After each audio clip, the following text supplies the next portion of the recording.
Continue చేస్తున్నాం. ఈ time period వచ్చేసి 1885 నుంచి 1947 వరకి. రిమైనింగ్ 4 పార్ట్స్ ఛానల్ ప్లేలిస్ట్‌లో అవైలబుల్‌గా ఉన్నాయి. ఒకసారి రెఫర్ చేయండి వాటిని. Next will continue with part 5. భారత జాతీయోద్యమం 1922, 1930 మధ్య జాతీయోద్యమంలో సంభవించిన ముఖ్య సంఘటనలు. ఆంగ్ల ప్రభుత్వం 1922లో గాంధీజీని అరెస్ట్ చేసి 6 సంవత్సరాలు జైలు శిక్షను విధించి పూనాలోని ఎరవాడ జైలుకు తరలించింది. 1923లో జాతీయ సమైక్యత, జాతీయ జెండాలపై గల గౌరవాన్ని సూచించుటకు నాగ్పూర్, మహారాష్ట్రలో జామ్నాలాల్ బజాజ్ నాయకత్వంలో జెండా సత్యాగ్రహం ప్రారంభమై దేశమంతటికి విస్తరించింది. జెండా సత్యాగ్రహం ఎవరి నాయకత్వంలో ఇది ప్రారంభమైంది? జామ్నాలాల్ బజాజ్. నెక్స్ట్ స్వరాజ్య పార్టీ 1922, 23 సిఆర్ దాస్, మోతీలాల్ నెహ్రూ కాంగ్రెస్ నుండి బయటకు వచ్చి 1923 జనవరి 1న కాంగ్రెస్ ఖిలాఫత్ స్వరాజ్ పార్టీని ఏర్పాటు చేశారు. దీన్ని ప్రథమ అధ్యక్షుడు సిఆర్ దాస్, కార్యదర్శి జనరల్ సెక్రటరీ మోతీలాల్ నెహ్రూ. 1923 నవంబర్లో 1919 ప్రకారం జరిగిన ఎన్నికల్లో పాల్గొని స్వరాజ్ పార్టీ 101 సీట్లకు గాను 42 సీట్లను సాధించడమే కాక బొంబాయి, బెంగాల్ రాష్ట్రాల్లో సంపూర్ణ విజయం సాధించింది. ఈ ఎన్నికల ద్వారా సిఆర్ దాస్ 1923 కలకత్తా కార్పొరేషన్‌కు మొదటి మేయర్ అయ్యాడు. కలకత్తా కార్పొరేషన్‌కి మొదటి మేయర్ సిఆర్ దాస్. సిఆర్ దాస్, మోతీలాల్ నెహ్రూ స్వరాజ్ పార్టీకి సంబంధించిన వారు. నెక్స్ట్ సిఆర్ దాస్ దేశబంధు, షేక్ ముజిబుర్ రెహమాన్ బంగబంధు బంగ్లాదేశ్‌కి సంబంధించినవాడు Mujibur Rahman. Next CF Andrews Deenabandhu. Right. Next కేంద్ర శాసనసభకు స్పీకర్‌గా ఎన్నికైన తొలి భారతీయుడు విఠల్‌భాయ్ పటేల్. స్వరాజ్ పార్టీ తరపున ఇది ఇంపార్టెంట్. విఠల్‌భాయ్ పటేల్ కేంద్ర శాసనసభకు స్పీకర్‌గా ఎన్నికైన తొలి భారతీయుడు విఠల్‌భాయ్ పటేల్. ఆంధ్ర స్వరాజ్య పార్టీకి అధ్యక్షుడు రామదాసు. ఆంధ్ర స్వరాజ్య పార్టీ కార్యదర్శి ఉన్నవ లక్ష్మీ నారాయణ. దీనబంధు ఆండ్రూస్‌కి, దేశబంధు సిఆర్ దాస్‌కి. ముజిబుర్ రెహమాన్ బంగబంధు ఇది ఈజీగానే గుర్తుంటది. ముజిబుర్ బంగ్లాదేశ్ సంబంధించినవాడు. నెక్స్ట్ సైమన్ కమిషన్ 1927, 28 భారత ప్రభుత్వ చట్టం 1919లో ప్రవేశపెట్టిన రాజ్యాంగ సంస్కరణలను సమీక్షించడానికి ఆనాటి బ్రిటిష్ ప్రధాని స్టాన్లీ బల్డ్విన్ 1927 నవంబర్లో సర్ జాన్ సైమన్ అధ్యక్షతన 6 సభ్యులతో కమిషన్ని నియమించారు. టు రివ్యూ ద భారత ప్రభుత్వ చట్టం 1919. నెక్స్ట్ ఇందులో ఒక సభ్యుడైన క్లీమెన్ అట్లీ భారతదేశానికి స్వాతంత్రం వచ్చే సమయానికి ఇంగ్లాండ్ ప్రధానిగా ఉన్నారు. సైమన్ కమిషన్‌లో సభ్యులందరూ ఆంగ్లేయులు కావడం వల్ల భారతీయులు ఈ కమిషన్‌ను పూర్తిగా వ్యతిరేకించి సైమన్ కమిషన్ గో బ్యాక్ అని నినాదం ఇచ్చారు. సైమన్ కమిషన్ భారతదేశంలో 2 పర్యాయాలు పర్యటించింది. 1928 ఫిబ్రవరి 3 నుండి మార్చ్ 31 వరకు, 1928 అక్టోబర్ 11 నుండి 1929 ఏప్రిల్ 6 వరకు. ఈ కమిషన్ 1928లో భారతదేశంలో మొట్టమొదటిగా ముంబై నగరంను సందర్శించింది. ముంబై నగరంలో సైమన్ కమిషన్‌కు వ్యతిరేకంగా ప్రదర్శన నిర్వహించిన వ్యక్తి జవహర్లాల్ నెహ్రూ. ముంబైలో 1928 ఫిబ్రవరి 26న సైమన్ కమిషన్ మద్రాసులో పర్యటించింది. మద్రాసు ఉద్యమంలో పోలీసుల కాల్పులలో పార్థసారథి అనే వ్యక్తి మరణించాడు పోలీసుల కాల్పులలో మద్రాసులో. పార్థసారథి శవం వద్దకు వేగంగా వెళ్తున్న టంగుటూరి ప్రకాశం పంతులును పోలీసులు తుపాకీతో బెదిరించి అడ్డుకున్నారు. అప్పుడు తక్షణమే ప్రకాశం తన ఛాతీని చూపించి దమ్ముంటే కాల్చండి అని సవాల్ విసిరాడు. ఈ సందర్భంలోనే ఇతనికి ఆంధ్రకేసరి అనే బిరుదు లభించింది. 1928 అక్టోబర్ 29న సైమన్ కమిషన్ లాహోర్‌లో పర్యటించింది. సైమన్ కమిషన్‌కు వ్యతిరేకంగా లాహోర్‌లో పోరాడిన వ్యక్తి లాల్ లజపత్ రాయ్. ఈ సందర్భంలో లాల్ లజపత్ రాయ్‌పై సౌండర్స్ అనే పోలీస్ అధికారి జరిపిన లాఠీ చార్జ్‌కి తట్టుకోలేక లాల్ లజపత్ రాయ్ 1928 నవంబర్ 17న మరణించాడు. సౌండర్స్‌ను భగత్ సింగ్, రాజ్‌గురు సుఖ్దేవ్‌ల హత్య చేశారు. వీరి ముగ్గురిపై నమోదైన కుట్ర కేసు లాహోర్ కుట్ర కేసుగా పేర్కొంటారు. భగత్ సింగ్, రాజ్‌గురు సుఖ్దేవ్‌లను 1931 మార్చి 23న లాహోర్ జైల్లో ఉరితీశారు. సైమన్ కమిషన్ తన నివేదికను 1930 మేలో సమర్పించింది. సైమన్ కమిషన్ నివేదికలోని ముఖ్యాంశాలు 1919 చట్టం ద్వారా రాష్ట్రాలలో ప్రవేశపెట్టిన ద్వంద్వ పాలనను డ్యూయల్ గవర్నమెంట్ రద్దు చేయాలి. ద్వంద్వ పాలనను రద్దు చేయాలి. 1919 చట్టం ద్వారా రాష్ట్రాల్లో ప్రవేశపెట్టిన ద్వంద్వ పాలనను రద్దు చేయాలి. ఇది సైమన్ కమిషన్‌లోని ముఖ్యాంశాలు: భారతదేశంలో సమాఖ్య తరహా ప్రభుత్వంని ఏర్పాటు చేయాలి. మొదటిసారిగా సమాఖ్యను సూచించింది సైమన్ కమిషన్. ఇది ఇంపార్టెంట్. మొదటిసారిగా సమాఖ్య సూచించింది సైమన్ కమిషన్. భాషా ప్రాతిపదికపై ఒరిస్సా, సింధు రాష్ట్రాలను ఏర్పాటు చేయాలి. సైమన్ కమిషన్ తన నివేదికను 1930లో లండన్‌లో సమర్పించింది.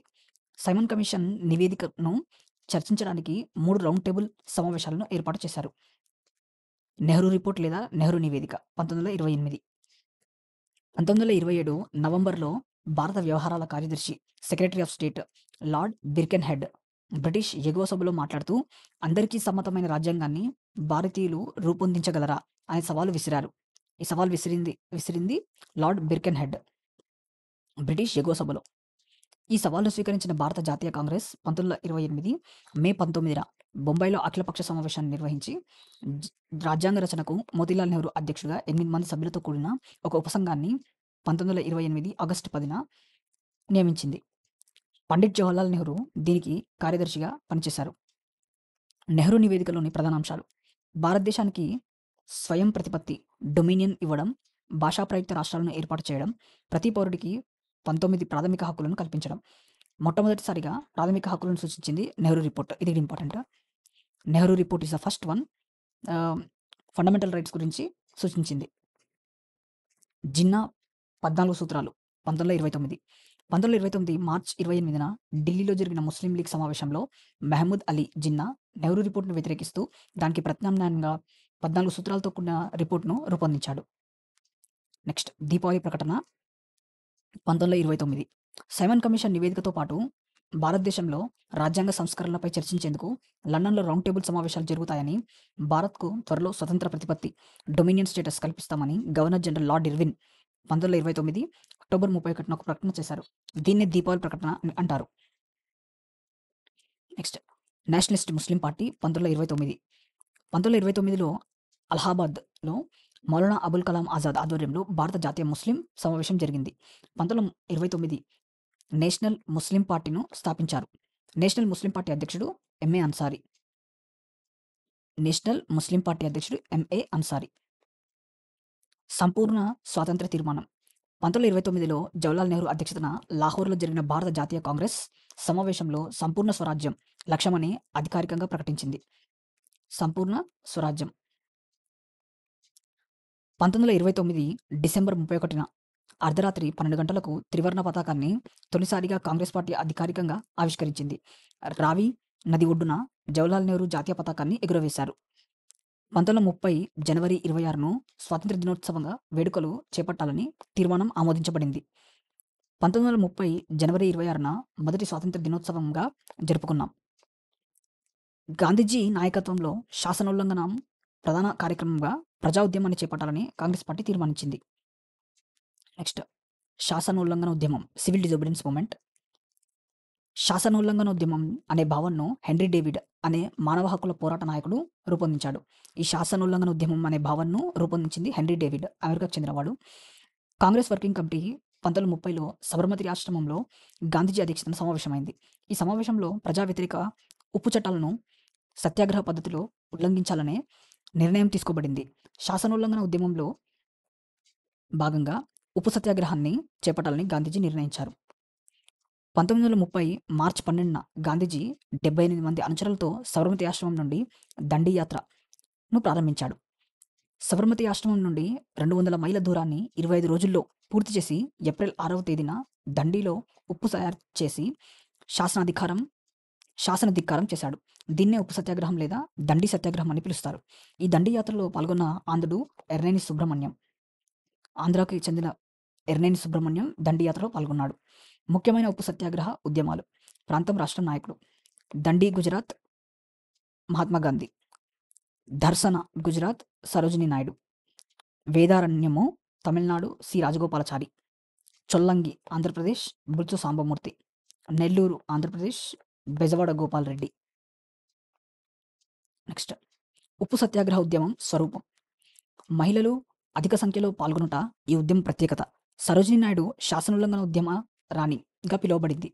జవహర్లాల్ నెహ్రూ కుటుంబానికి చెందిన స్వరూప రాణి తల్లి విజయలక్ష్మి పండిట్, సోదరి కమలా నెహ్రూ భార్య వంటి మహిళలు ఈ ఉద్యమంలో ప్రధాన పాత్ర పోషించారు. ఉద్యమరాణిగా, శాసనోల్లంఘన ఉద్యమరాణిగా పిలువబడింది సరోజినీ నాయుడు.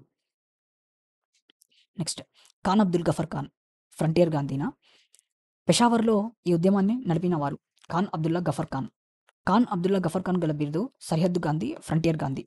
ఖాన్ అబ్దుల్లా గఫర్ ఖాన్ నడిపిన పత్రిక ఫక్తూన్ మరియు పుష్తో.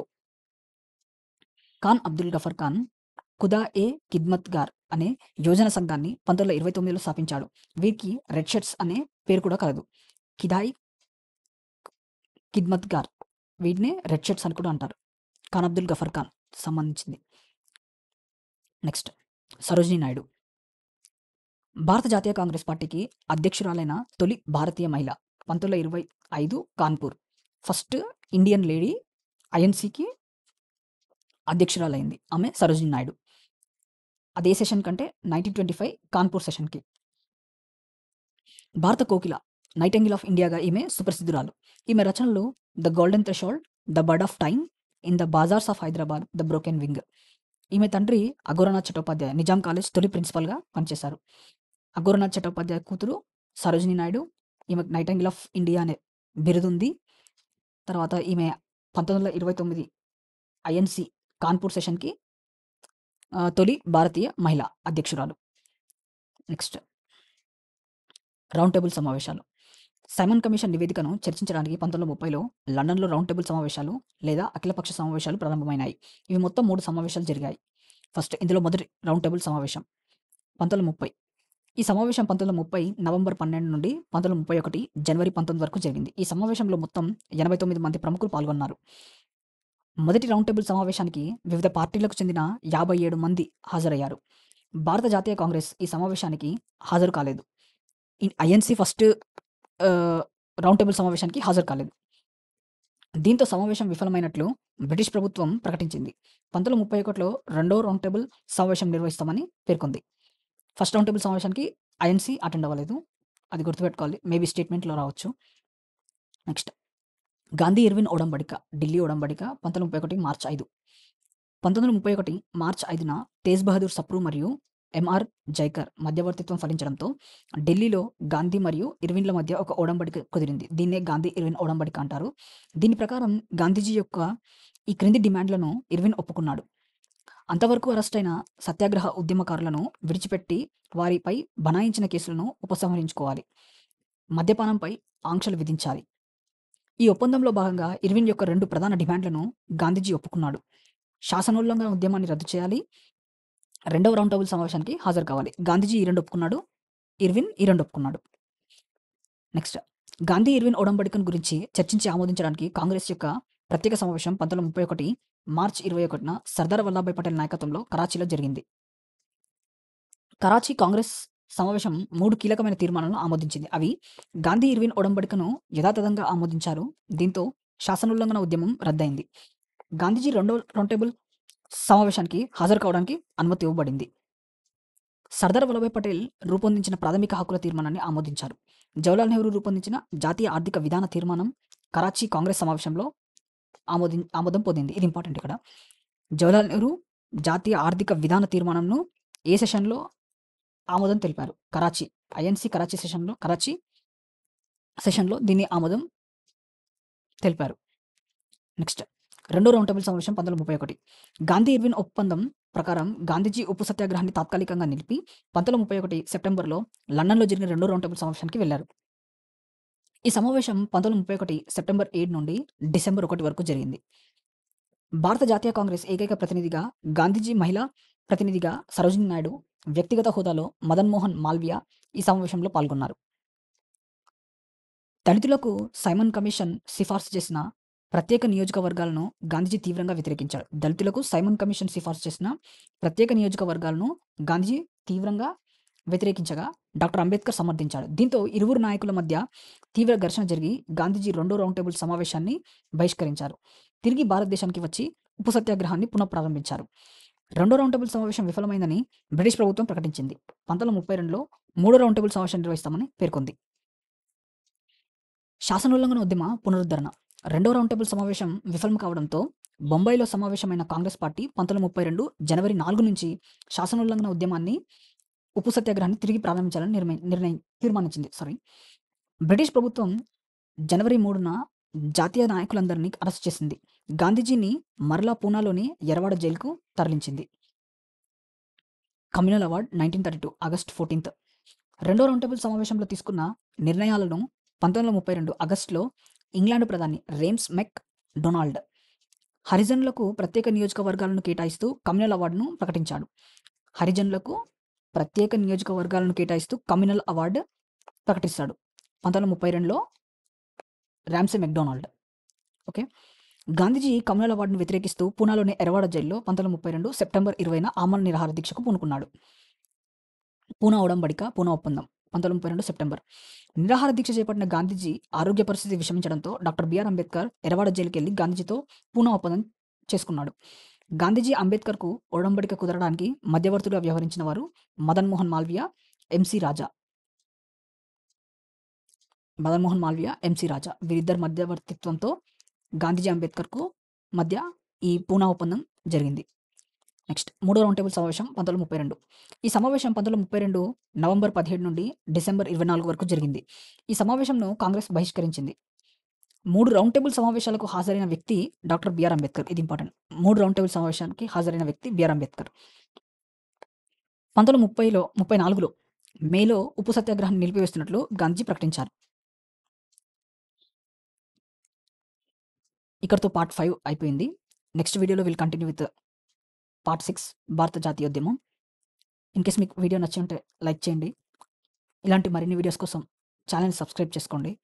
మీ ఫ్రెండ్ సర్కిల్స్లో ఎవరైనా గ్రూప్స్ కోసం ప్రిపేర్ అయ్యే వాళ్ళు ఉంటే వాళ్ళకి మన ఛానల్ని రెఫర్ చేయండి.